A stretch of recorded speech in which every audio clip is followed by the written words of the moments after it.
विष्णुपादाय कृष्णपृष्ठाय भूतले श्रीमते भक्तिवेदान्त स्वामीति नामिने नमस्ते सरस्वती देवे गौरवाणी प्रचारिणे निर्विशेष शून्य पाश्चात्य देशधारिणे जय श्री कृष्ण चैतन्य प्रभु Nityanand Shri Advaita Gadadhar श्रीवासादि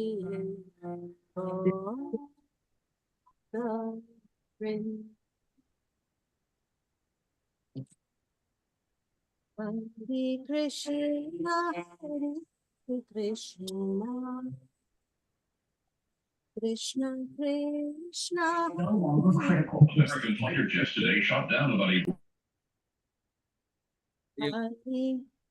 Is the volume low? Are you getting feedback?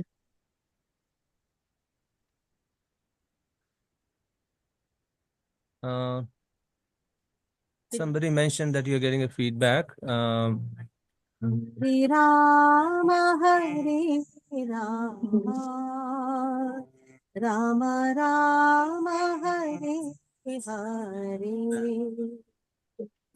Hare Krishna,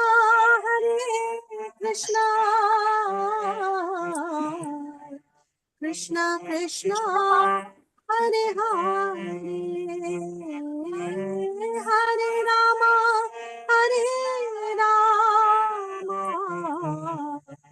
Rama Rama, Hare Hare.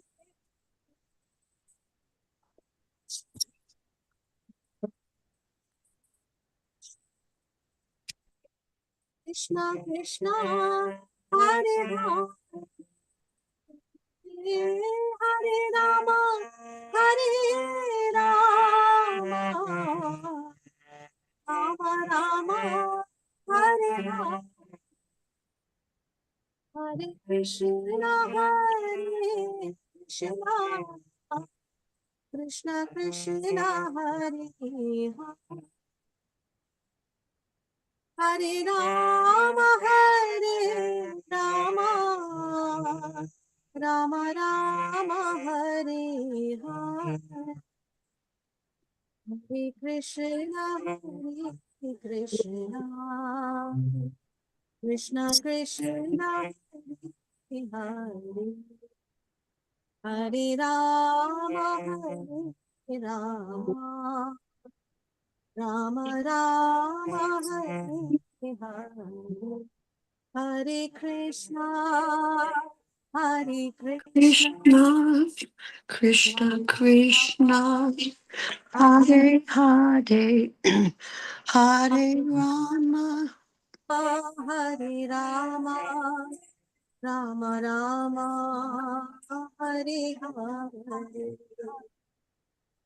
Hare Krishna, Hare Krishna, Krishna Krishna, Hare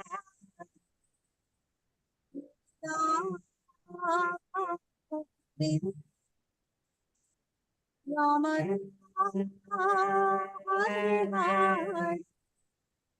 Hare Krishna, Hare Krishna, Krishna Krishna, Hare Rama, Hare Rama, Rama Rama, Hare Hare.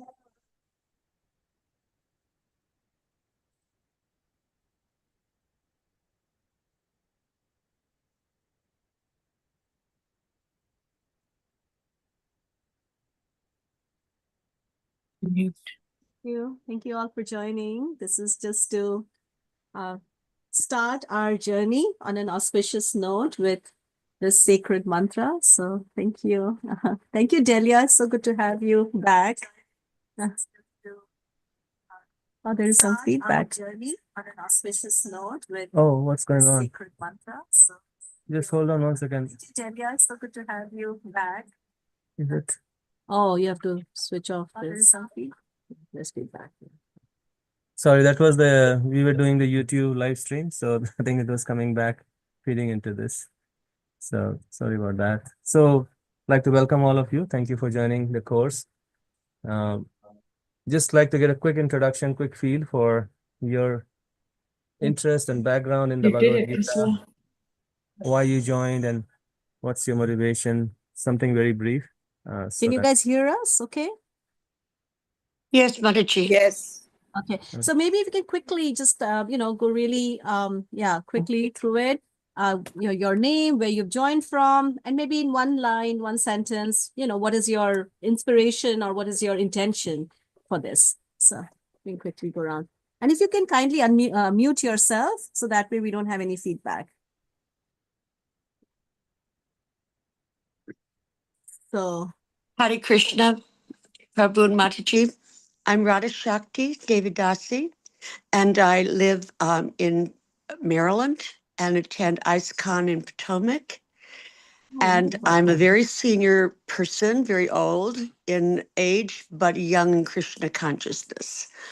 So just 3.5 years following this path, but spiritual paths all my life, but Krishna consciousness.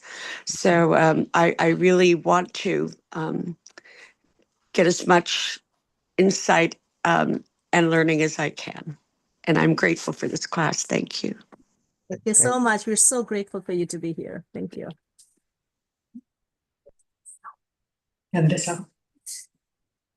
Hey, Priscilla, go ahead. Hi, Hi. I am Priscilla. I'm in California. I'm here with my husband. He's a little sick right now, so he's not here right now. And our 1-year-old daughter. He is a Hindu cultural background, but doesn't have much spiritual learning. So we wanted to kind of get a baseline introduction. So that's kind of why we enrolled in this. Thank you. Thank you so much. So Thank you for happy. joining. Yeah. Yes, Delia. Hi, everyone. Good to see you. Yeah. It's so good to see you too. Thank you. My name is Delia. I am in Mexico City. I first joined Loka and Vidarbha's Mantra Meditation Challenge in 2020 at the start of the pandemic.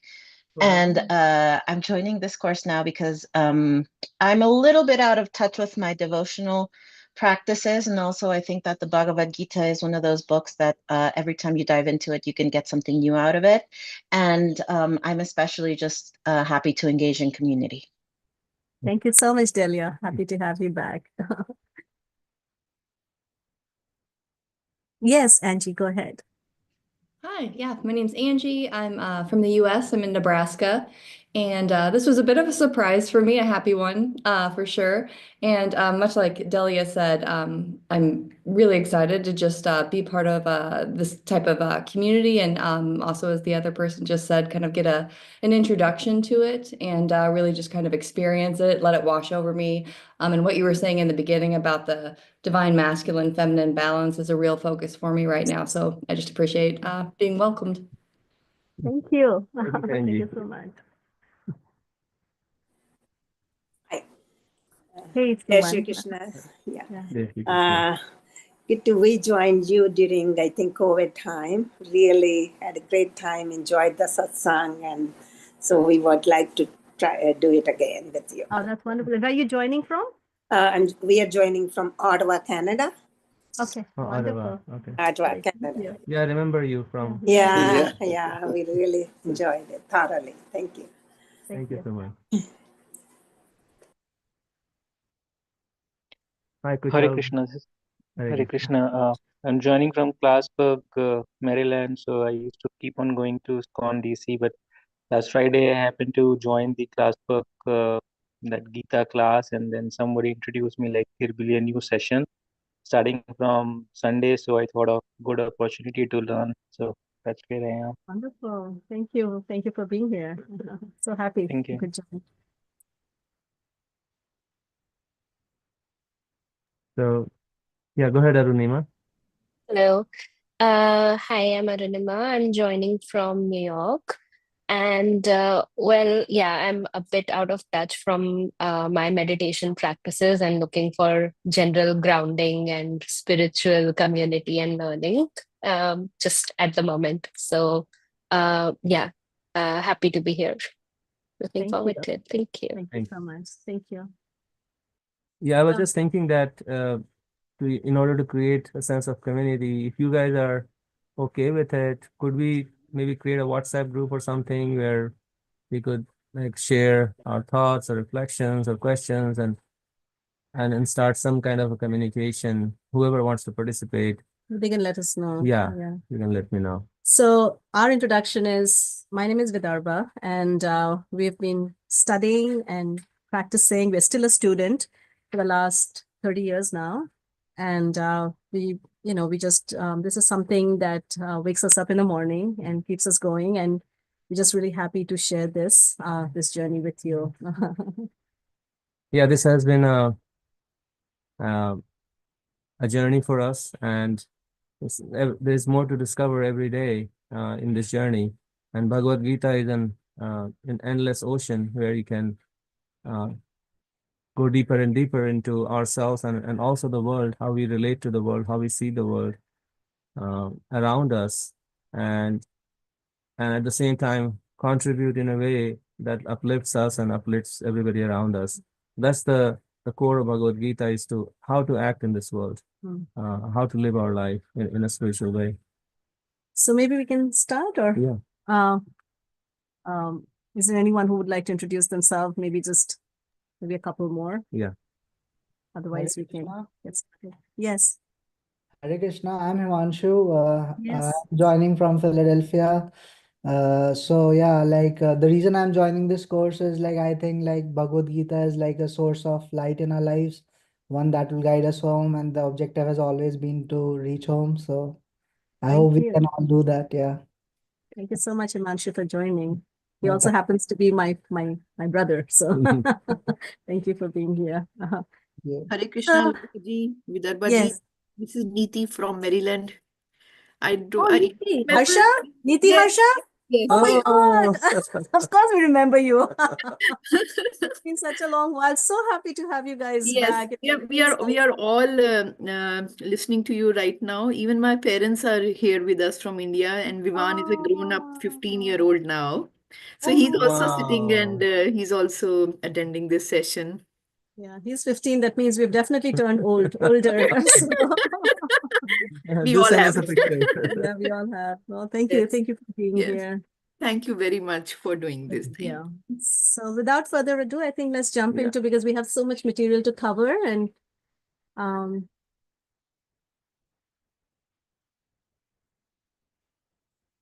So let me share the screen.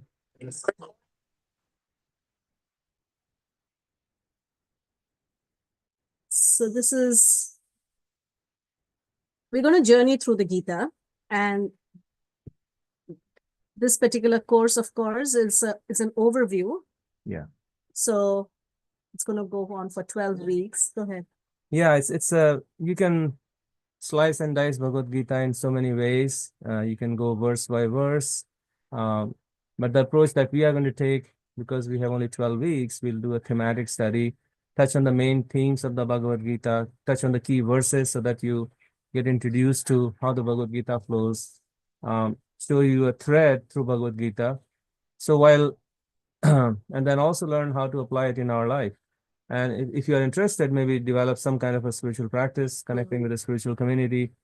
And what this course will prepare you is give you a good overview of the Bhagavad Gita, and it allow you to go into a deeper study of the Gita later on if you want to, And the other text and too. other bhakti texts as well, Yeah. because this is the foundation.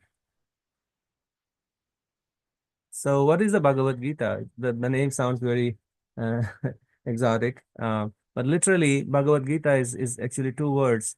So the first word is the Bhagavat, which means of the divine or God, and Gita means the song, literally. So it's a song of God, and it's a song in the form of a conversation between two persons, Krishna and Arjuna, whom we'll introduce shortly. And this conversation is a very deep conversation, happens in a very unusual context that we will just share with you. So this conversation actually happens at the cusp, or there is this big battle called Kurukshetra on the battlefield of Kurukshetra, which is called the Mahabharata, which was supposed to be 5,000 years ago. And Arjuna is a great warrior, and his chariot driver is none other than the supreme divine person, Krishna, who's his chariot driver. And at that moment, when he's about to embark on the greatest battle of his life, he has this complete fallout, and he basically, in the middle of this battlefield, he has an emotional breakdown.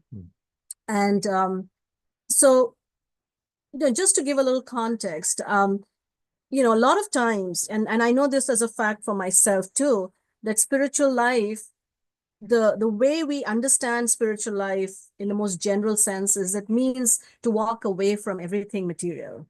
And this is, all of us have heard this very famous story of this great prince, Siddhartha, who was, when he was born, there was a prophecy around him that he would either become a great king or he would become a great monk.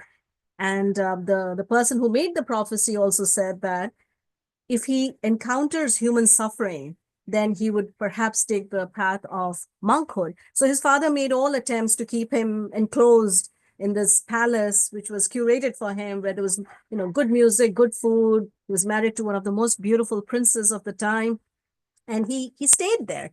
But he had a hankering to step out, and one day, along with his chariot driver again, he stepped out into the world, and he encountered a person who was very old, and he had never seen old age before, and he was shocked to see this old person. And he asked, like, what's happening? And he said, the chariot driver said, he's an old man. And he said, will I be old someday as well? And the chariot driver said, yes, we all have to be. And then he moves further along, and he sees a diseased person who was lying on the ground, and body covered with all kinds of sores. And he was, again, it traumatized him, and he found out that disease is something that's going to happen to him, and it happens to each person. And then he encounters, in India and in Nepal and places, you see people, when they die, there is a funeral procession, and they carry this person on their shoulders. And he saw that person, somebody, some procession going on, and he asked his chariot driver, and he said, yes, this is death. And each one of us, we're going to have to die. And so when Siddhartha saw that, he had a moment of, again, a crisis, where he came to this question of, like, then why should I do what I'm doing? And why should I continue to live the way I'm continuing to live? And then he saw somebody who was seated under a tree meditating, and he looked, peaceful and completely content. And that's when he decided that he was going to quit his kingdom, give up his beautiful young wife, and he just walked out into the forest in the middle of the night. And this is what we see as spiritual life. And then there is a kind of a fictional story around it, where, a long time later, there was a young man, a young 20-year-old man, in the prime of his youth, and he heard this great story, and he saw around him just deceit and lies and struggle and conflict. And he thought, I should do the same. Why should I continue? Yeah, maybe I should just go to a cave. This world is not worth living. Retreat from the world and go to a cave with my Bhagavad Gita. Somebody gave him a Bhagavad Gita. He said, okay, this is my way to liberation. So he went to his guru, his teacher, and he said, Gurudev, I have experienced this world. It's a place of misery, and it's temporary in nature, and I'm just going to walk away from it all. So give me the permission. I want to retreat into a cave in the Himalayas. And the guru just smiled and said, all right, go do it. And so here he goes into a cave and sits there and thinks, okay, now I'm away from all human contact and human suffering. And then he sits there and starts to read his ancient book. And then one day he sees that there are some parts of it that seem to have been nibbled by a mouse. And he gets really concerned, because this is his way of staying in connection with the Supreme. And so he thinks, oh, I have to really protect my book. And okay, if there is mice in my cave, perhaps I should get a cat. And so he goes around, finds a cat, brings the cat into the cave, and the mice problem is solved. And he feels very content and happy that, okay, I've taken care of this problem. But then he realizes the cat is hungry all the time and it needs milk. So he says, okay, where do I get milk? Somebody says, you get a cow. The cow will give you milk and you can feed the cat. So he goes, poor guy, he gets a cow now. And very soon he realizes that it's a lot of work to keep the Yeah. cow happy. For those of us who have ever had, I mean, I know that my mother has so many cows and it takes a lot to take care of even one cow. And so he realizes, this is work. It's taking up too much of my time and energy. So he thinks, okay, maybe if I got married, then I would have a partner and both of us then could take care of this cow together. And that way we would be happy and peaceful. So then he decides to get married and then he gets married and now And all this is happening in the cave. it's all of this is happening in the cave. And then he realizes, and then in due course of time, there are children and they come. And then he has his whole big family with his wife and his children and his cow and his cat and the mice are gone. And then one day his guru, his spiritual master, decides to pay him a visit. And he just looks around and he says, what happened to you? And the disciple, the young man, he says, well, Gurudev, it all started with the Bhagavad Gita. So this is kind of where Arjuna is also, he's standing exactly in the same place. He's had a tough life, a life where he's encountered all kinds of injustices, attempts made on his life and his family's life. His wife was disturbed. So finally, this battle is drawn. This is the famous Mahabharata. Introducing the main characters here, there were these two brothers, Dhritarashtra and his younger brother Pandu, who died untimely. So Pandu had 5 sons, and Arjuna was one of them. And Dhritarashtra had always aspirations to gain the kingdom. And so his son Duryodhana always grew up with that intention, but the kingdom actually belonged to the Pandavas. But the Dhritarashtra and his family, they always connive to snatch the kingdom.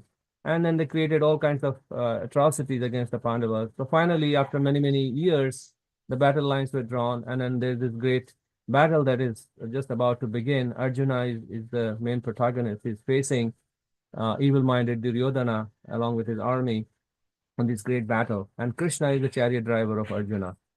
And Arjuna is exactly in that same place as Siddhartha, as this 20-year-old young man who, when he stands there, he is actually seeing even greater misery because Siddhartha was only seeing just a random, he was just seeing a random old man, a person who was a total stranger, a dead person. But what is Arjuna seeing?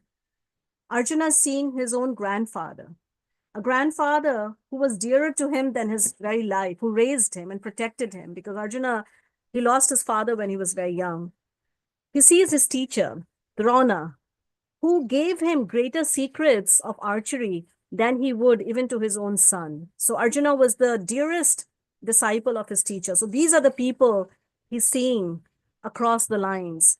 And he's seeing death. He's seeing total destruction.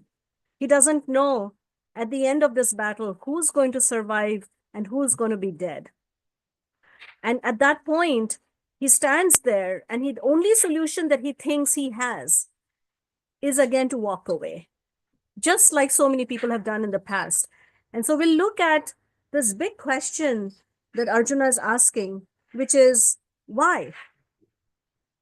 Why should I do what I should do? So it's very interesting because the first chapter of the Bhagavad Gita. So we'll just have to take a quick, pause. There's a little bit of a technical glitch here. So just give us a moment. I'm just going give us to a mute moment. ourselves. Yeah. And then we'll join you in a second.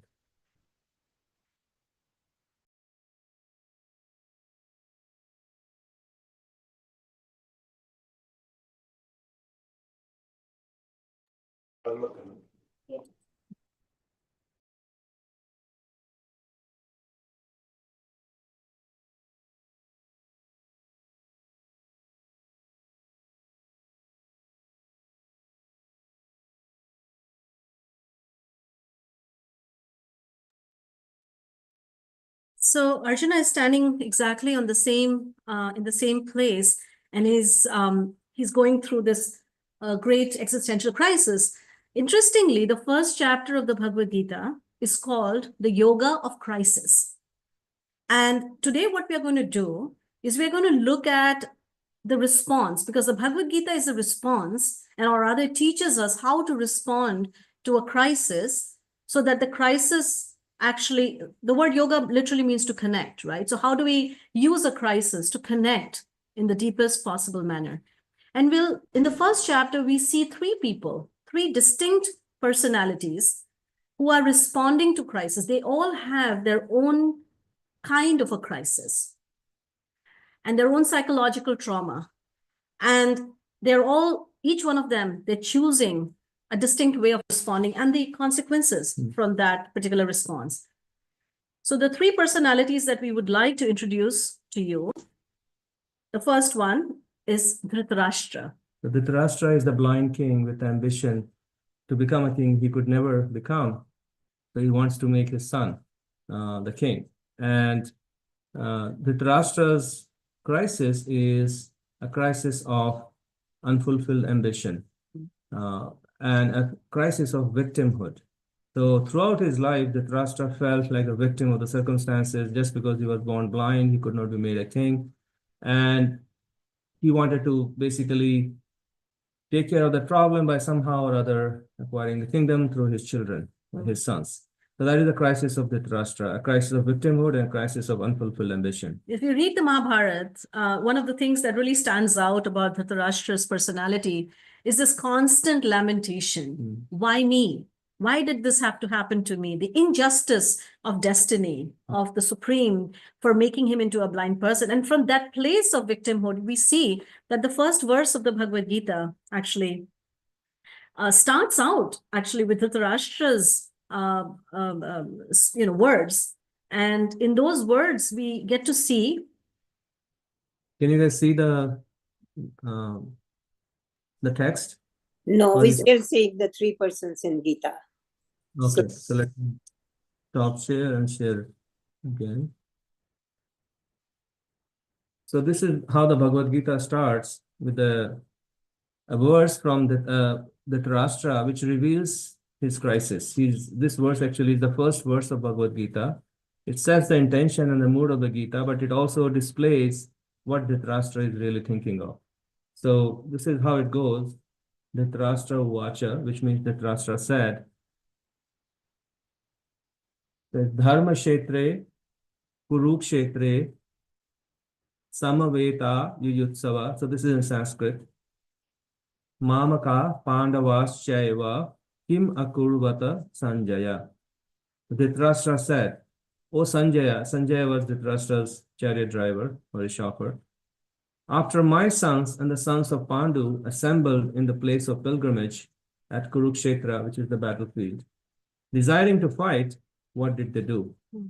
It seems like a very simple, benign statement, but it summarizes the whole mindset of Dhritarashtra, the victimhood of his, and he's very anxious. Dhritarashtra is very anxious that this great battle is drawn, and he's very anxious that Pandavas, the opposition party, they will win because Krishna is on their side. And he's asking the chariot driver, what did really happen? He has drawn the lines by saying that my sons and the sons of Pandu, although they are part of the same family, but Dhritarashtra's mindset is very mine and them, us and them. So this victimhood comes out in so many different ways. And then the reason we are presenting it is that living a life, we all go through very many emotions which are very similar to what Dhritarashtra is displaying. The sense of victimhood, sense of injustice done to us, sense of me and them, us and them. So many things that we can see this mindset of Dhritarashtra. Also, I was thinking that, there is a kind of fear that this verse presents. That fear stems from the sense of being unjustly treated. And it creates this sense of that them. There is the other who is dangerous and who's going to destroy us. And you see that right in the first verse of the Bhagavad Gita, where he's sitting and he's thinking, what did the sons of Pandu do? It's them. And what are they going to do? And are my sons going to be protected? And so much injustice has happened sometimes, just from this place of Dhritarashtra and his victimhood that we talked about comes from his blind attachment. So he is considered to be the blind king, but he also represents his blindness was not just physical. His blindness was also in terms of his deep attachment to power, to the throne, and to his son, and the sense that my son should inherit this kingdom. And so from this place, you see great fear and in the sense of aggression towards the other and a division, this kind of duality or division that this is mine and this is them. And this great fear and this great attachment to the throne, you can see how much risk Dhritarashtra has taken. He has put his whole family on the line, and all his 100 sons, you will see, they will ultimately be killed. And he knows that, but he's not able to stop that because he's so attached. So not being able to manage his attachment has been his biggest problem. And for that, he's risking his whole family. And from the very beginning. From the very beginning. And then the fruit of Dhritarashtra, or the fruit of his victimhood, is Duryodhana, and who is his firstborn, his son. And he grew up in this environment where Dhritarashtra was continuously lamenting about the unfairness of it all. And so Duryodhana grows up with a lot of anger. He has a sense of entitlement, and coupled with that is great anger. So his crisis is unrestrained ambition, and doing anything to achieve that. That was Duryodhana's crisis. So, what do you want to do? It's not moving. Yeah. And so that we'll see in the verses here in the Bhagavad Gita, Duryodhana, how he deals with this crisis, how he's dealing with his ambition, his goals of acquiring the kingdom by any means. And in the first few verses of the Bhagavad Gita, we'll see that. So let me show you that. I think they will not be able to see this again. Yeah, let me share and share it again. So that way, the reason we are doing this is you can see the context of the Bhagavad Gita, what is happening and why it is happening. And then we can understand Arjuna and his conversation with Krishna in a more meaningful way. So here, text 2, Sanjaya said, O king, after looking over the army arranged in military formation by the sons of Pandu, King Duryodhana went to his teacher and spoke the following words. So Sanjaya knows that his master, Dhritarashtra, is very disturbed and fearful. So in order to pacify him, he's addressing his son as king, although his son has not become king yet, but he's just addressing so that Dhritarashtra feels a little bit pacified. And he also wants to show to him that his son is in charge and he's doing things. So his son, Duryodhana, goes to his teacher, who's Drona, and tells him this. O my teacher, behold the great army of the sons of Pandu, so expertly arranged by your intelligent disciple, the son of Drupad. Here in this army are many heroic bowmen, equal in fighting to Bhima and Arjuna, great fighters like Yudhana, Virata, and Drupada. There are also great, heroic, powerful fighters like Dhrishtaketu, Chekitana, Kasiraja, Purujit, Kunti Bhoja, and Shebya. And there are the great mighty Yudhamanyu, the very powerful Uttamoja, the son of Shubhadra, and the sons of Draupadi. All these warriors are great chariot fighters. So you might be getting kind of lost in the names, but please don't, because this is Duryodhana taking a stock of the opposition. And he's identifying the great warriors in his opposition. And the mindset there is that, yes, they are very powerful, but actually I am actually more powerful than them. In the next verse, that's what he does. Yes. He says, but for your information, O best of the Brahmanas, let me tell you about the captains who are specially qualified to lead my military forces. There are personalities like you, Bhishma, Karna, Kripa, Ashwatthama, Vikarna, and the son of Somadatta called Bhurishrava, who are always victorious in battle. There are many other heroes who are prepared to lay down their lives for my sake. All of them are well equipped with different kinds of weapons, and all are experienced in military science. Our strength is immeasurable, and we are perfectly protected by grandfather Bhishma, whereas the strength of the Pandavas, carefully protected by Bhima, is limited. So you can see a lot of things are happening under the covers here. You can see how Duryodhana is taking a stock of his own army, and he's taking a stock of the opposition. He's feeling very confident that I'm actually much better than them. And this mentality that I am fully protected. I'm taken care of, and I can deal with anything that comes my way. Duryodhana is actually dealing with his crisis of unfulfilled ambition through overconfidence and overaggression. And he has assembled, he has put online, because of his ambition, he has put online the life of his grandfather Bhishma, who is the greatest warrior, the life of his teacher Drona, who's a Brahmana. So he has dragged pretty much everybody on the planet to be on his side so that he can fulfill his ambition. So this crisis is actually a different kind of crisis. And many times we can see ourselves in that what length am I willing to go to fulfill my ambitions? Yeah, it's interesting, right? That how Dhritarashtra is a blind father and he's blinded in his attachment for his son. And the son, he's also blind. He's blind. He's blinded by his ambition for power. And he wants power at any cost. And he's trying to create, this is a hustling mindset, that I'm going to hustle around and create this kind of entourage of soldiers who are going to stand by my side and protect me as I walk along. And it doesn't matter who gets killed.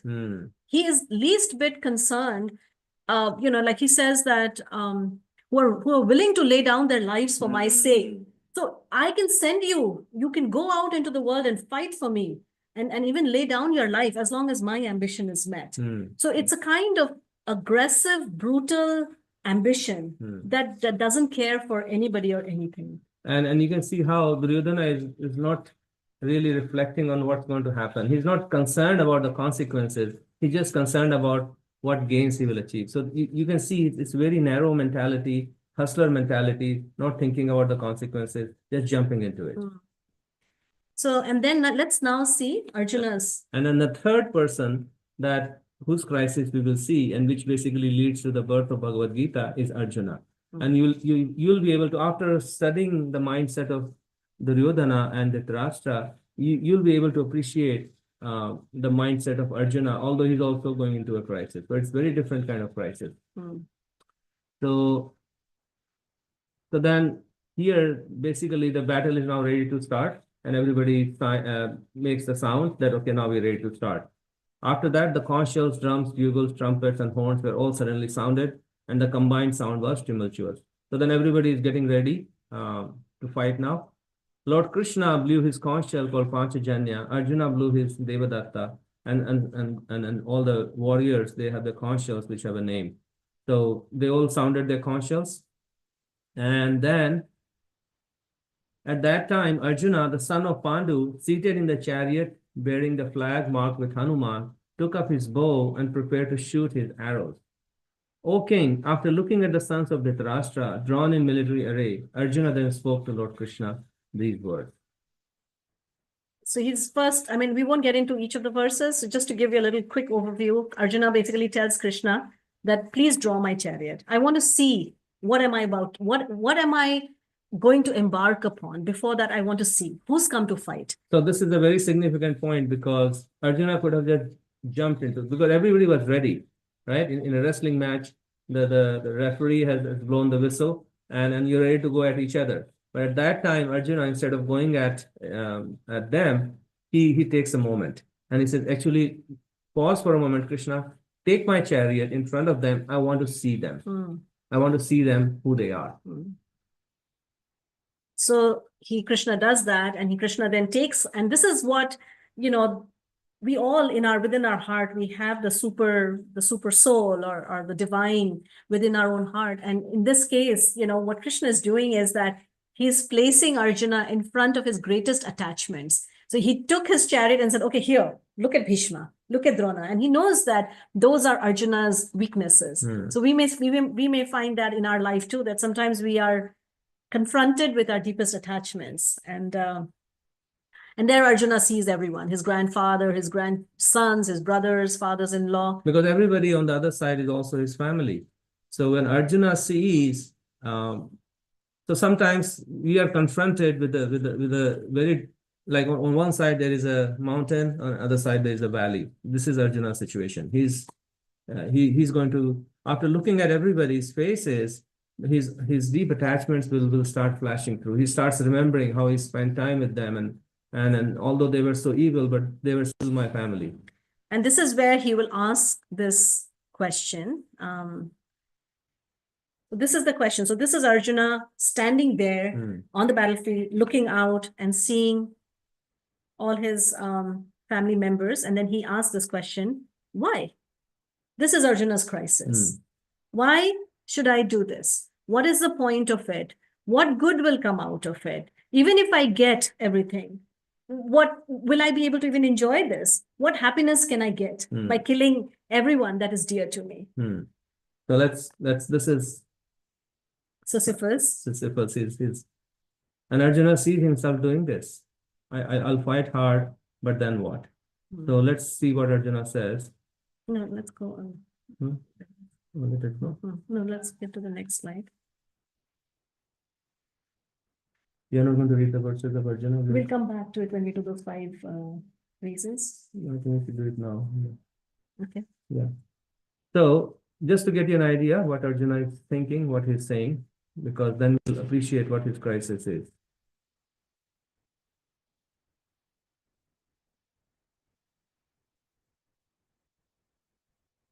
So when the son of Kunti, Arjuna, saw all these different grades of friends and relatives, he became overwhelmed with compassion and spoke thus. So this is the immediate impact Arjuna had. As soon as he saw them, he said, I feel the limbs of my body quivering and my mouth drying up. This is a very classic situation where we are also confronted with many situations in life where it's much bigger than us. And it's totally devastating to be in that situation where either we are betrayed by somebody, we are hurt by somebody, or somebody turns up against us and we don't know what to do. It's something like a shock to our whole existence. And this is what Arjuna is experiencing, a shock to his whole existence.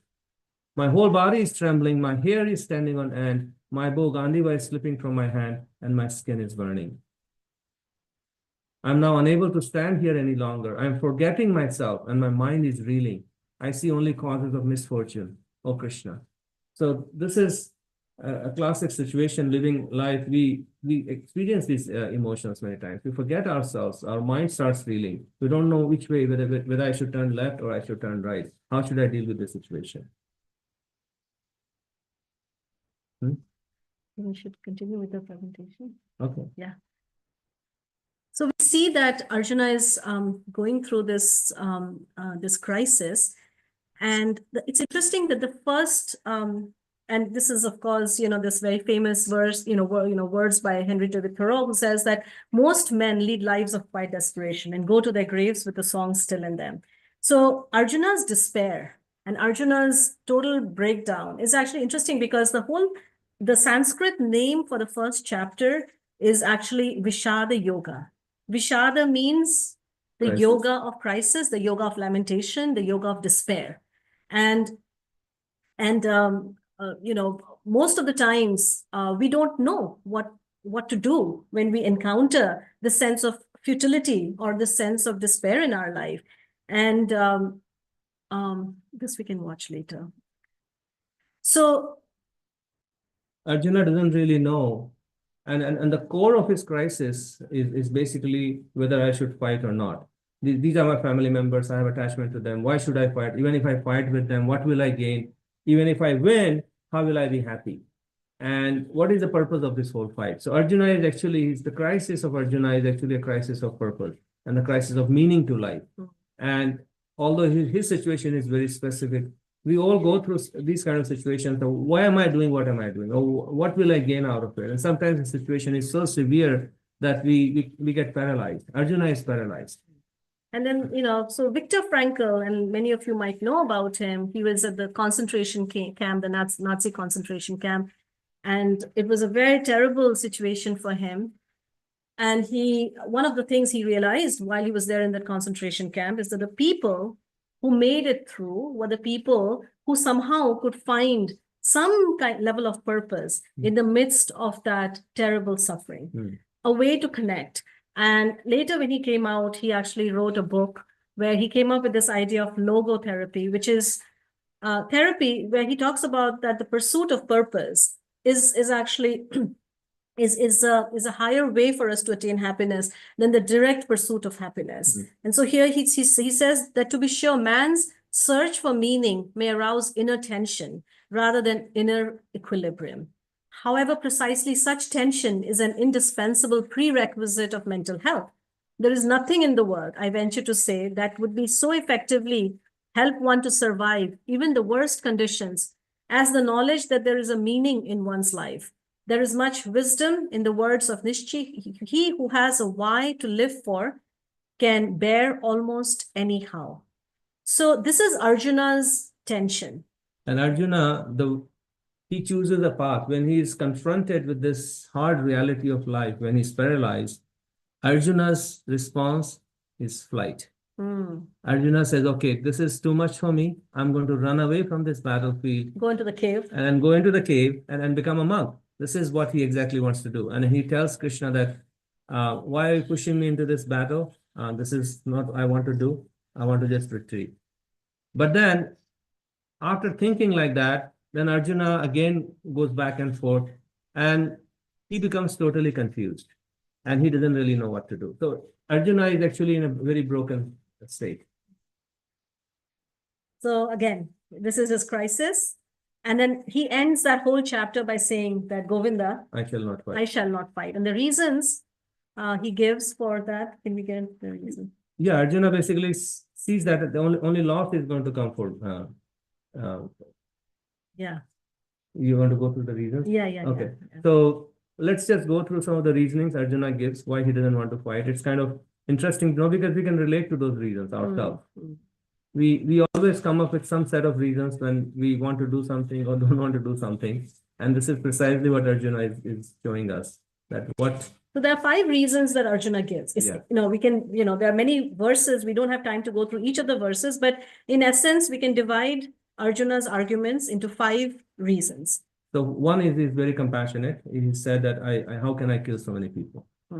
Then he said, I do not see how any good can come from killing my own kinsmen in this battle, nor I desire any subsequent victory, kingdom, or happiness. And then these are the famous verses. Kim, it starts with Kim no rajyena govinda, Kim bhogera jivitenva.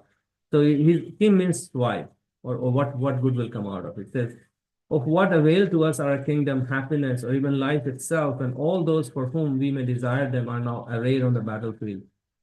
He's saying, my teachers, my loved ones, what will I get? What kind of happiness will I get? So we always ask this question. What pleasure will we derive from killing the sons of Dhritarashtra? And then this is the next reason he gives, that sin will overcome us. It's karma. It's karma. It's question of karma. Therefore, it's not proper for us to kill all these people. That's what he's saying. And then he says, a complete breakdown of society. Yeah, he said, with the destruction of the dynasty, the eternal family tradition is vanquished, and thus the rest of the family becomes involved in religion. The children. Because in the society, when there's a war, we can see how it's trying to survive, and then they forget about any higher pursuits in life. So that's what Arjuna is actually very concerned about. So family tradition is a very big part. Yeah. Okay. And then he's also concerned about his ancestors. When people are killed like this, the ancestors will be not taken care of. Who will offer them any kind of rituals that will help them. So he's also concerned about the people who are already departed. So you can see Arjuna presents a very fair and sound argument, moral argument, that why should I fight? Why should I create this unnecessary battle? It will not do me any good. It will not do any good to the society. And I see it being a totally pointless fight. But at the same time, he's also not 100% convinced about that. And he's really torn. It's like somebody is tearing him apart. And actually that last verse of Bhagavad Gita, first chapter, is Govinda, I shall not fight. And he just puts down his bow, his Gandiva. His bow has a name, Gandiva, and there's a story behind that. He had made a vow. A lot of these warriors would make these, really, strong vows, and they would live by those vows too. And he said, if somebody tells me to ever put down my Gandiva, I'm going to kill that person. And he puts down his own bow, and he says, and it's quite a shocking scene, because Arjuna is considered the greatest warrior of his time. And for the his army to see that Arjuna is not willing to fight anymore. They were like totally broken. And the opposition, when they saw that Arjuna is not going to fight, they were like so happy. He said, "Wow, this is like even without fighting, we win this war." And it's like it's a very dramatic scene, and it's very dramatic because from this drama is going to come out this most beautiful dialogue called the Bhagavad Gita. So the reason is that if Arjuna was not broken, then nothing would happen. And I was thinking about it that, how Arjuna at this point, he's facing this great crisis. And one option, of course, is, to go off, to leave everything, run away. Yeah. And, and it's interesting that how this first chapter is called the yoga of crisis, a yoga of lamentation. And so there is another path that the Bhagavad Gita presents, which is, we started out our whole discussion talking about Siddhartha and this young man who goes off into the cave. And for a lot of us, we kind of struggle between, do we engage with the world or do we leave the world? What do you do with all of this? And so the Bhagavad Gita is actually presenting a response to crisis. And, this we just wanted to talk about like fire. This is a kind of fire. And, there are these famous... and sometimes when we see a fire, then... Giant sequoias. I'll just mute this. We'll just talk about it. Yeah, go ahead. Yeah, sometimes when we are faced with this fire, we think that, okay, maybe let me just douse the fire and run away from it. But is that the best course of action? Because maybe fire is good and it can produce something. So the interesting story, these giant sequoia redwood trees in California, they actually are born from fire, literally born from fire. And this ranger is expressing how the fire performs three great functions for the sequoia trees for the propagation of the species. One is that it clears away the canopy through which more sunlight and more rain can actually come down to the forest. The second thing it does is these cones, they are hard. So the fire actually heats them up and the seeds actually come out. And then they spread over the floor of the forest. And the third thing that the fire does, it actually clears away all the debris on the ground, all the leaves and the branches, everything is cleared. And now the soil is just open to receive these seeds. And then you can see how the seeds all spread out, but the job is not done yet. And so then what happens next is the winter comes. And the winter comes and then the snow there, and then the seeds, they stay buried and the snow for a few months. But it's again a cycle. Somebody may see, oh, the whole forest was burned, now it's all snowed out. Where is life? What's going to come out? But see, life is happening. As the snow melts, all this rich water and all the minerals which are in the soil, now the seeds are ready with water, they're ready with the food, and they're ready to germinate. And then slowly, the next generation comes out from the ground. And this is the birth of the giant sequoia tree, literally born from the fire. So if when the fire started, if you looked at it, you're going to say, just douse the fire, let the trees remain, let the forest remain, but then the next generation would not come. So the Bhagavad Gita is really a book about finding a reason to be hopeful. Amidst the greatest difficulty. Amidst the greatest difficulty. And that's what we are going to see unfold. That there is reason to be hopeful, reason to be happy and find purpose. Yeah, once you find that purpose, what you see through the Bhagavad Gita, once Arjuna finds that purpose, now he's actually willing to engage in the same battle that he was running away from. And he's going to rise from that engagement much, much higher than had he just gone to the forest, became a monk, which is glorious, but his evolution would not have been complete. Krishna tells Arjuna that even if you run to the forest, your nature is a warrior nature. And you would come back to the battlefield, even if you give up everything. Just like that monk. Yeah. His nature, he was not ready for that life. Yeah. And so even when he went to the cave, he just landed up acting according to his nature. So that renunciation would have been artificial for him. And another aspect of the Bhagavad Gita that really speaks to my heart is this, how vulnerable Arjuna is. And one of the biggest challenges that we face in our ability to approach authentic spirituality is a sense that, we kind of block ourselves and we go around the world saying, I'm okay, everything is good. And And sometimes it's even referred to as this mass consensual trance, where we all say, well, everything is fine. We don't want to really go beneath the surface. And in the modern world, of course, there are so many ways for us to be distracted. There is the, social media. There is, of course, all kinds of addictions, denial, all these different ways that we just don't want to embrace this being vulnerable, just like fire. Yeah. We want to run away. Same thing. We don't want to see ourselves as being vulnerable. But Brené Brown, in this particular presentation, of course, a very famous book, she talks about that how when we can be vulnerable, we can actually access the deepest states of wholeness or holiness. Hmm. And So Arjuna he's burnt, and how he responds to being broken is the key to his success. So Arjuna responds to that being broken with vulnerability. And we'll read a few verses where we can actually see he's openly a warrior of his stature coming in the battlefield in front of the whole planet and declaring that I don't know what to do. And I need help, I need guidance, and he's not afraid to say so. So should we listen to her? yeah, first, and then we'll read the verses. Negative emotions, dark emotions, light emotions. We think of vulnerability as a dark emotion. We think of it as the core of fear and shame and grief and disappointment, uncertainty, things that we do not want to feel, right? Things that I don't want to be vulnerable because that means I'm afraid. That means I'm uncertain. That means I'm at risk. I'm exposed. I'm in grief. So what we do is we armor up and we say, I do not want to slip into these dark emotions. I will not let myself be vulnerable.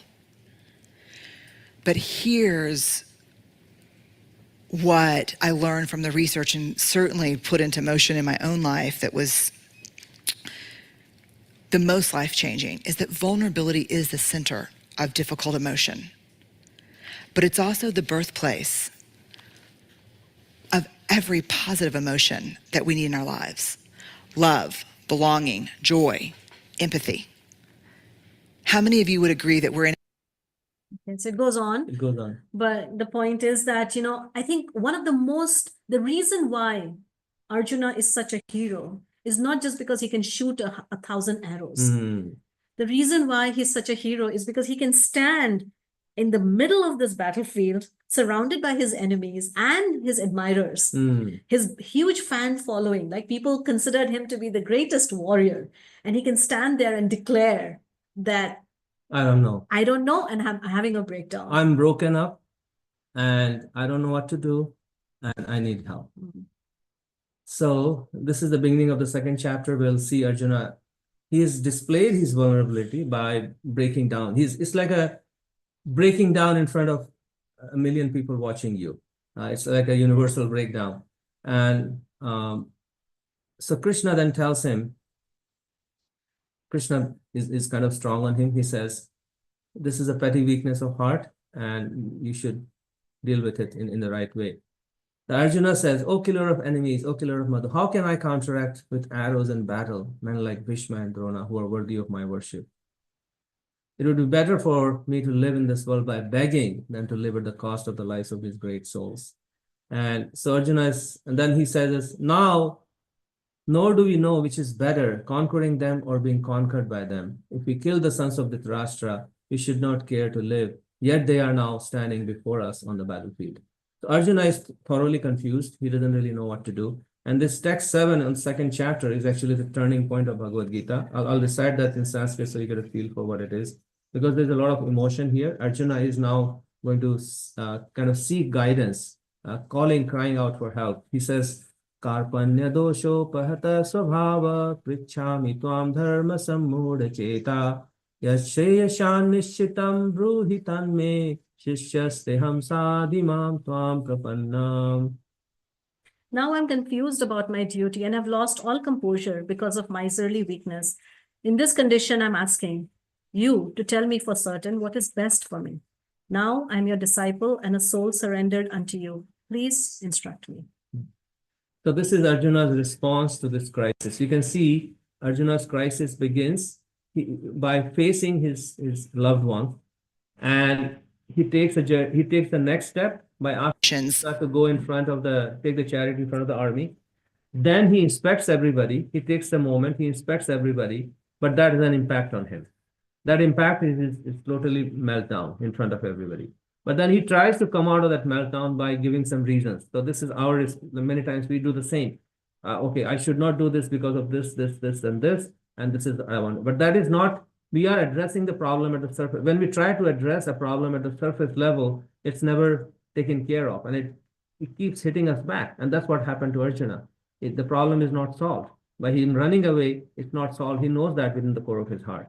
And so at the end, he just surrenders and he says, I don't really know what to do. So his last response to his crisis is asking for guidance. He's expressing his vulnerability in front of everybody, and especially to Krishna, and says, I need help. And so we can see that how, what may seem on the outside as a big crisis, as a crack, you see Arjuna literally cracking open, is actually, in the end, it's going to be the cause for him to experience the deepest light. And just like, it says in the previous, the cracks are there so that the light can shine through. So it kind of also speaks to us as we go through our crisis, which all of us we do.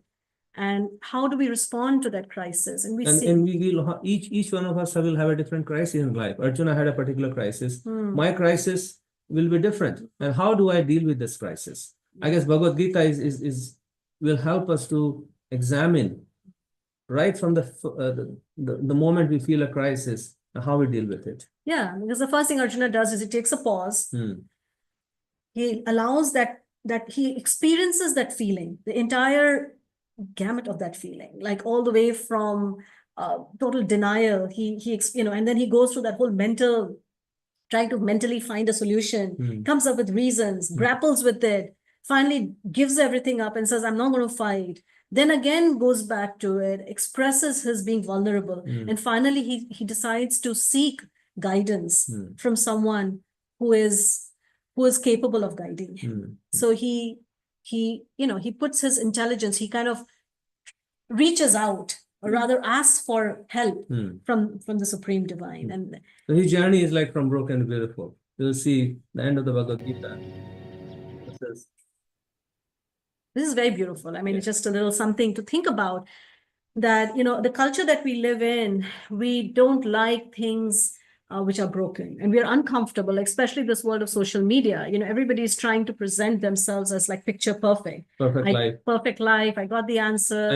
I made it.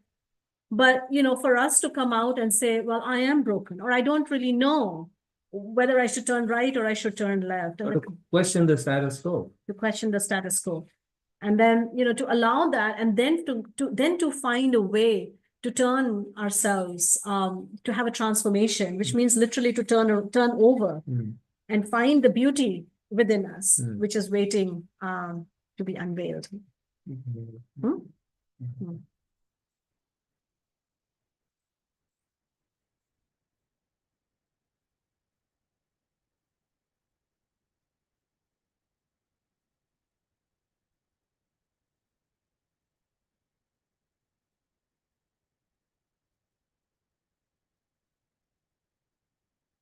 I think this is a time lapse. So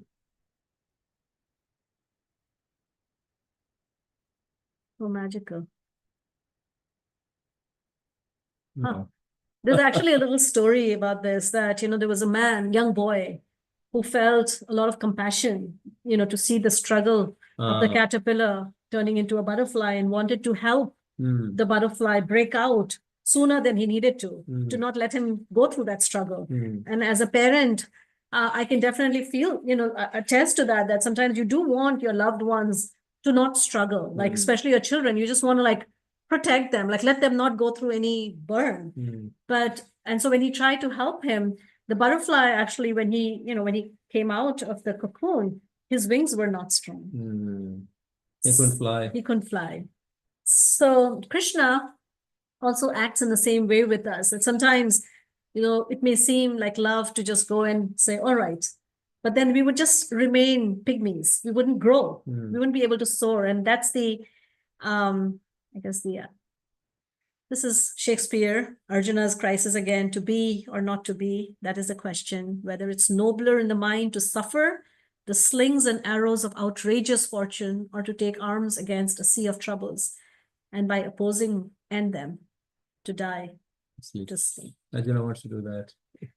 So again, same thing, this is a story of, there was an eagle who laid her egg in a chicken coop. Hmm. And in due course of time, the little eggs hatched and there came out all these little chickens, and the mother hen took care, and the little eaglet also came out from one of those eggs.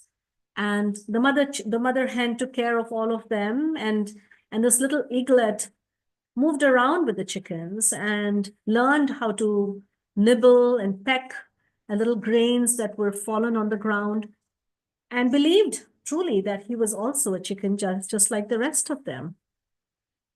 But somewhere in his heart, he always looked up at the sky and had this sort of longing to soar in the open skies, to be totally free, and to fly. And when he would express those desires to his sibling chickens, they would laugh at him and they would mock at him and they would say, "What's wrong with you? This is our life and this is what we are meant to do. It's to live on the ground, look for little grains, nibble at them. And this is how we've always done it. And this is how we're supposed to do." But the eaglet somehow couldn't put aside that urge that seemed to call or tug at his heart. And he would keep looking at the sky. And one day, a farmer came along and he recognized that this was not a chicken, it was actually an eagle, someone who was powerful and supposed to fly in the white skies. And so he took him on top of a pole and placed him there and told him, he said, "You're not a chicken, you're an eagle and you're meant to fly." And so then he taught him and encouraged him to open up his wings, and then the eagle did that, and soon he was flying in the sky. So the Bhagavad Gita is also a book that tells us or introduces to us our greatest potential, that we are not meant ultimately to live in this condition where we are constantly just trying to make do, just trying to extinguish little fires here and there. And there's actually another story, which maybe we don't have time, but this is a calling of every heart to experience total freedom. That's what we want: total freedom, complete happiness. And so the Bhagavad Gita is giving us a sort of a template, gently guiding us, nudging us that here there's another reality where you can truly be happy and truly be free. Yeah, Arjuna was superficially trying to find a solution to his problems, and Krishna will take him on a journey that you can't find superficial solutions to your real problems. You have to first find who you are. Without knowing who you are, you don't know what your problems are and how you're going to solve them. So this is what will be the next session, and this is how Krishna starts talking about in the Bhagavad Gita. He introduces the concept of who are you, Arjuna? What problems are you trying to solve? But before that, you have to know who you are. And this question of identity, question of authenticity, it's very, very important to deal with, because otherwise we'll be just groping in the dark. So on that note, we'll pause here and take any reflections or questions or comments. This is what we just did today, was essentially covered the entire first chapter of Bhagavad Gita.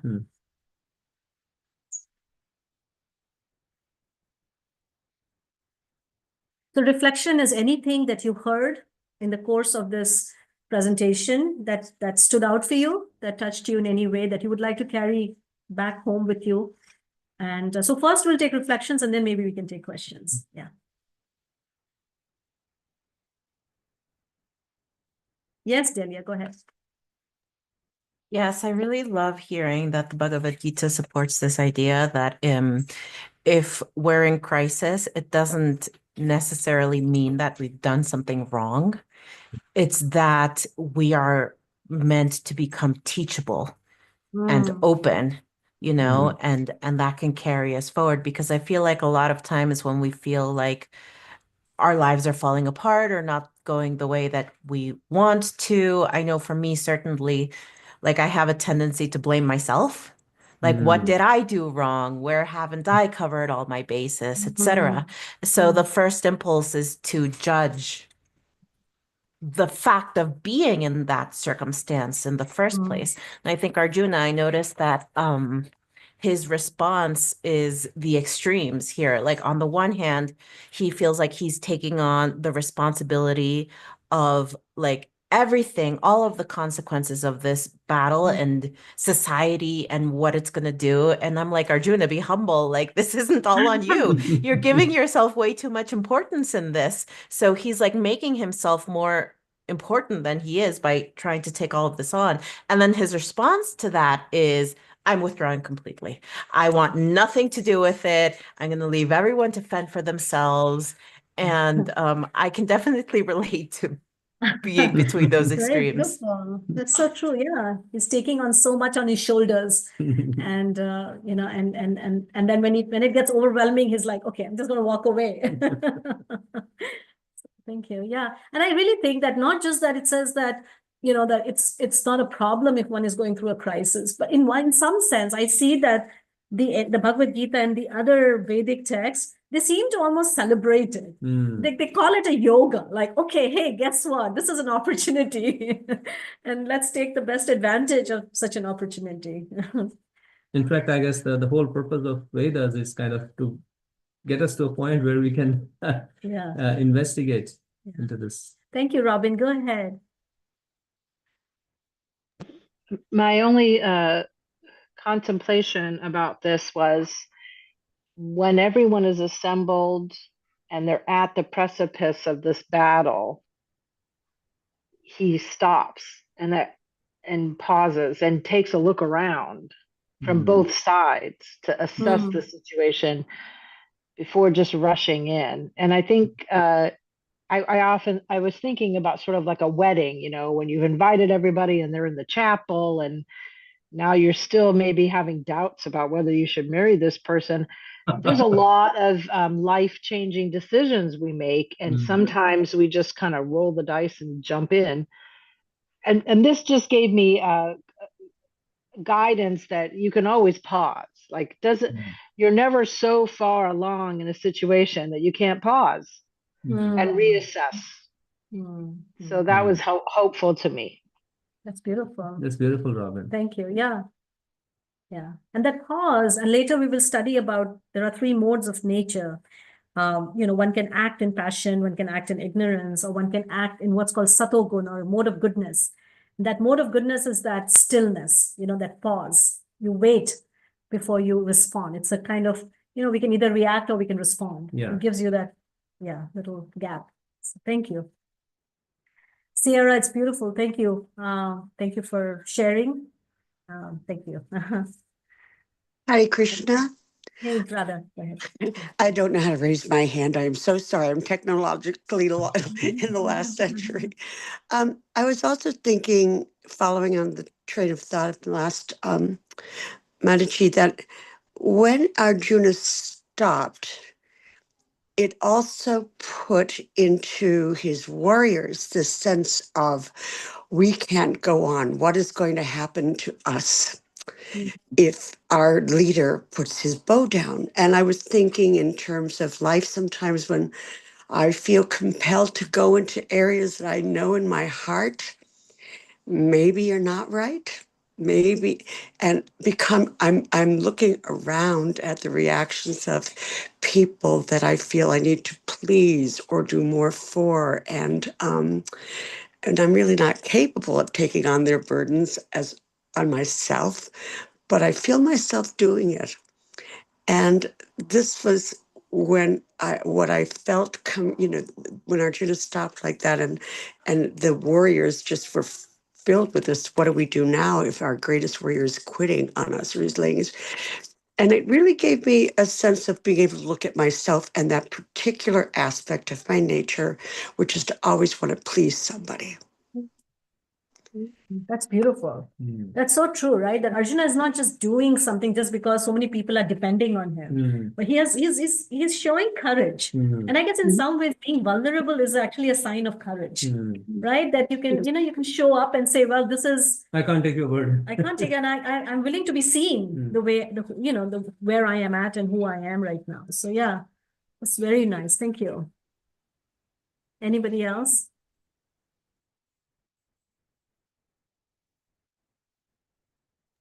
Oh, I have Yeah. like a reflection come question. Like, can I go ahead and ask?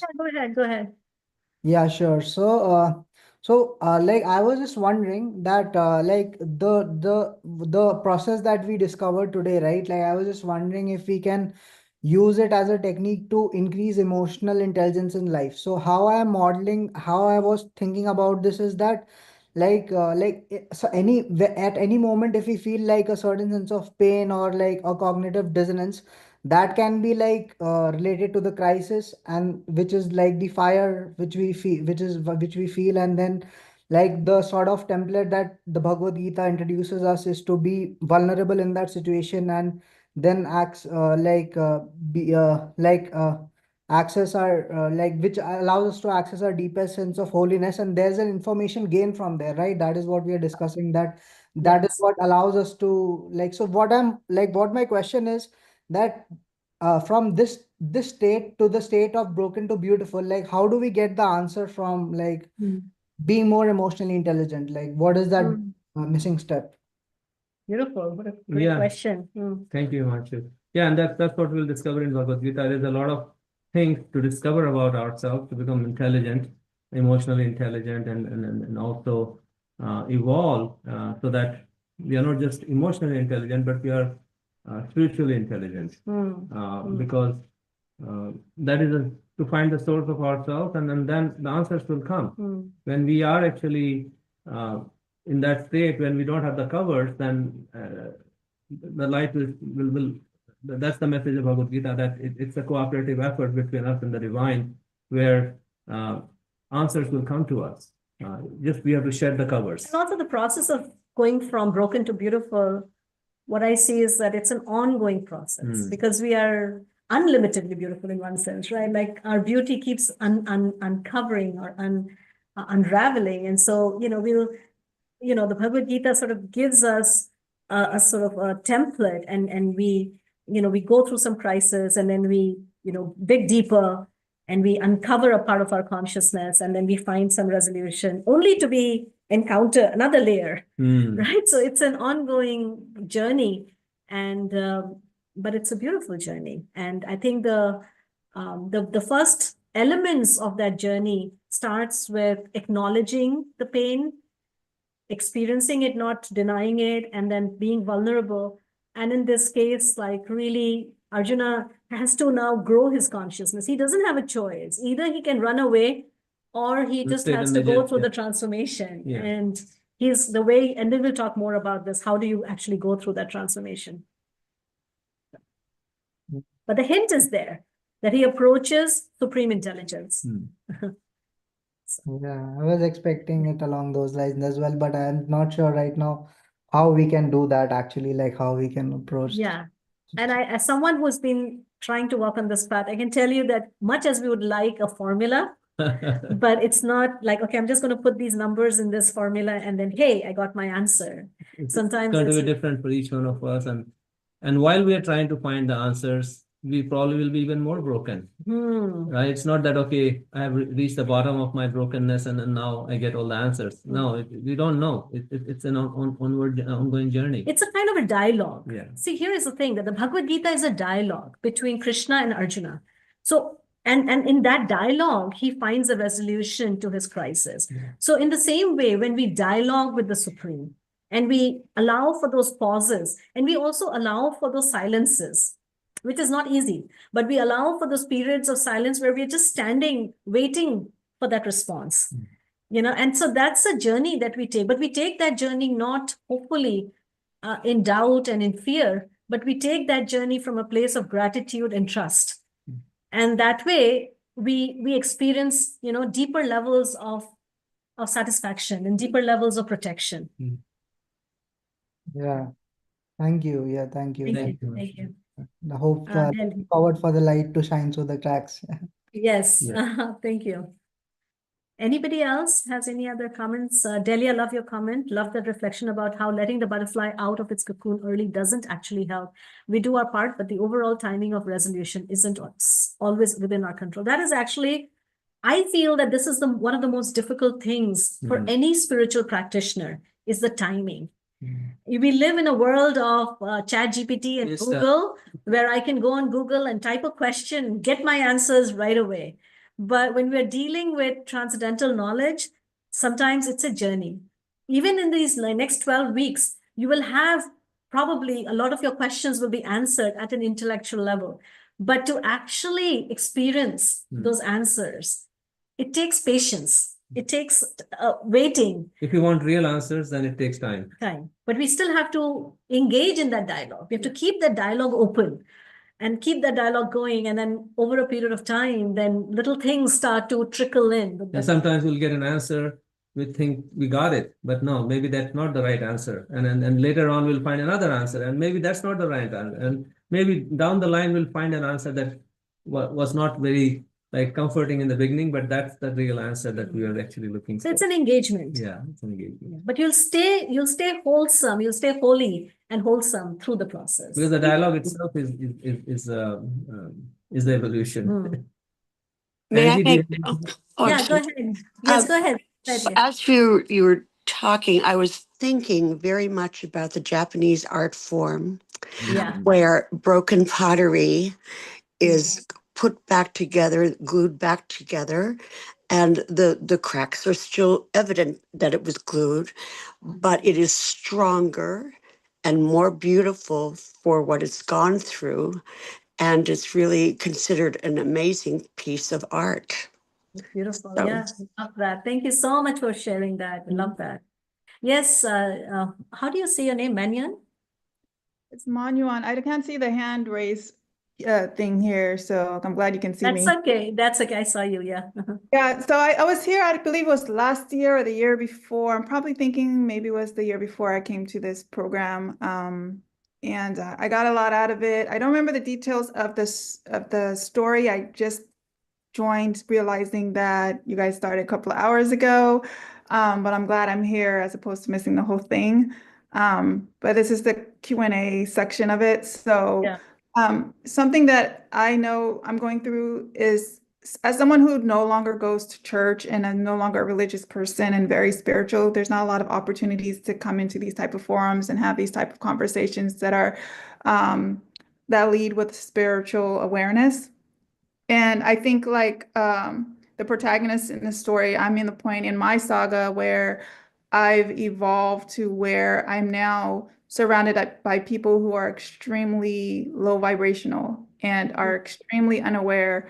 I've healed a lot of the broken parts of me to where I see myself as very beautiful and confident, and it's throwing off a lot of people, which if I remembered the story of like just transcending and standing in your power, standing in your awareness, which is this is just the first meeting we're having, so I'm a little bit down in the storyline. But how do we like when we are so aware, when we are so at peace with who we are, but we're constantly being pulled at by those who are kind of triggered by your light, like, you know, how do we navigate that? Until I'm at a place where I'm like, because of my challenges, I'm not where I want to be career-wise, but mentally I am now, and I'm just waiting for the 3D to meet me where my 5D is. Hence why I joined this group, because I need to have these dialogues, these conversations. And maybe you can tie it back to the story, which I don't remember very much of at this point. Oh, that's beautiful. And I think these are the struggles that all of us encounter when we try to walk on a spiritual journey is, people around us. In many cases, there are very, close family, relatives who may not be in the same space spiritually, emotionally. And what do we do? And so of course, the first thing we have to do is to be kind to ourselves, and maybe, and this is something I've had to do in my own life as well, is to learn how to draw some healthy boundaries that can nourish and protect our budding consciousness. Because if there's especially in the beginning, if there's just too much bombardment coming from outside, then it can overwhelm this little tiny tender creeper of spiritual awareness. So we have to be a little gentle with ourselves. But at the same time, as we grow and as we mature a little bit more, then we learn how to create a space for others so that they don't feel so intimidated. So we learn how to interact from a place of deeper compassion, while at the same time still creating boundaries for ourselves. So that balance between healthy boundaries and heartfelt compassion is also a journey where, we have to be so heartfelt and at the same time very mindful about it. But I think we just have to do that balance. In the beginning, maybe we may err a little bit more on the boundary side of it because we are still young and we get affected by what other people are throwing at us. But as we mature, then maybe we can open ourselves a little bit more. Yeah, and I guess nourishing ourselves with spiritual knowledge and this cultivation that is what has kept us afloat is we continuously nourish ourselves on a daily basis. Well, And I'm doing a lot to nourish myself, but I'm working, and this is in the workspace, by the way, where there are a lot of malnourished people spiritually. So Yeah. I go into that space, and it's a yoga, by the way. I teach a yoga as one of my career choices. And so Wow. it's very difficult to be so much into the philosophy and the spiritual sense of yoga. And then I'm here in Los Angeles, West Hollywood specifically, where it's just like a physical and I'm trying to bring in. So someone had said something about being in the wrong, it was another speaker said something about being in the wrong place. I'm like, no, I feel like I'm in the right place. It's like a snake shedding its skin. I have yet another layer of skin that I've put on, with stronger boundaries. Yeah. But trying to bring in that higher level of consciousness in a place that's just right now, it needs a exorcism. Yeah. It's beautiful. No, I think I hear what you're saying. And I think this meditation, at least we can share what keeps us going, because, we have to encounter a lot of different situations. And I think a daily sadhana, because you're into yoga. So the idea of sadhana. So we have our own chanting and daily meditation, which maybe if you guys are interested at some point, we can share that with you. And just creating that space where we are recharged and refueled to go out into the world. I think that's a really integral part. And I feel that in spiritual life, having that daily disciplined recharging is important for us to be able to go out and face all these different things. And I don't have that right now, hence why I'm here. Yeah. And so yeah, we could help you. We could definitely. Thank Reach you. out to, yeah. Thank you. And so I think we have Ben, I think. I don't know if I'm saying your name right. I had a long, vivid dream about 6 months ago, and at the end, a voice said to me, "You are now at the place of the Mahabharata." I tried to research it, but I saw that was the name of the war. What is the significance of that? Oh, The place of the Mahabharata is the Bhagavad Gita. The Bhagavad Gita is literally the heart of the Mahabharata, and the entire Mahabharata is in one sense it's like a wrapper to give you the real candy, which is the Bhagavad Gita. So you're definitely at the place of the Bhagavad Gita, and here you are. So that's what I would think. And Thank you. One of my children, the first time I was ever going to read the Bhagavad Gita was in 1970, and then I never got to it. And I got it from Aldous Huxley's books. And then I had 4 children and a life profession. And after the dream was very, very vivid. Wow. And it was about a war, and I had never heard of it before. So when it said that to me at the end, I was like, oh, wow. So I guess it was telling me to start something new. Yeah, that's beautiful. No, thank you for sharing. Mahabharata also means the great battle, the great battle. So we have our own great battle, and I guess your dream is very significant that sometimes the battle actually brings you to duty. Thank you. I was so shocked when I saw that with your first thing. I was, oh my gosh, that was my dream. I tried to take Incidentally, this course once I'm before. working on creating a YouTube channel where hopefully I'll be able to tell the entire story of the Mahabharata, because one of the challenges I see is that most, we start the Bhagavad Gita, but there's a whole backstory. So Bhagavad Gita is literally a chapter in the Mahabharata, which is considered to be one of the largest epics. And so I've been thinking about it. We're in Bali right now. So, still in the works, but that's the idea. Well, I called my second child. I started taking yoga when I was pregnant with him, and now he's an international yoga teacher. So, which I started during my pregnancy, and his wife is Indian, and so I called him immediately, and I said, "What is this?" Wow, that's amazing. Yes, all the little ways things Can connect, come right? together. Yeah, it's amazing. Well, thank you. Thank you. Angie, what's coming up from today's presentation in conjunction with Manuan, focusing on understanding your why as a way to help you with the how. Very beautiful. Thank you. That's well said. Thank you, everyone. We're already in time, so we would like to stop. So those of you who are interested, let us know. We can create a WhatsApp group, keep the conversation rolling through the week. And, and those of you who are interested in meditation practice, we can maybe talk You can about, message to us. message to us. If you have any other question or anything else that we can assist you with during the course of this presentation, this next 12 weeks, let us know. We'd be happy to. Yeah, I'll type my phone number here, so you can always WhatsApp us on this number anytime, 24/7. And you can also email the email that you got, info@bhaktiwise.com. You can always write us an email there, and that directly comes to our mailbox, and we'll respond to that right away. In today's session, we focused on Arjuna's journey, his crisis leading to vulnerability, and what kind of answers will he get? Well, we'll start exploring that in the next session, which is the yoga of the soul, yoga of the self, actually.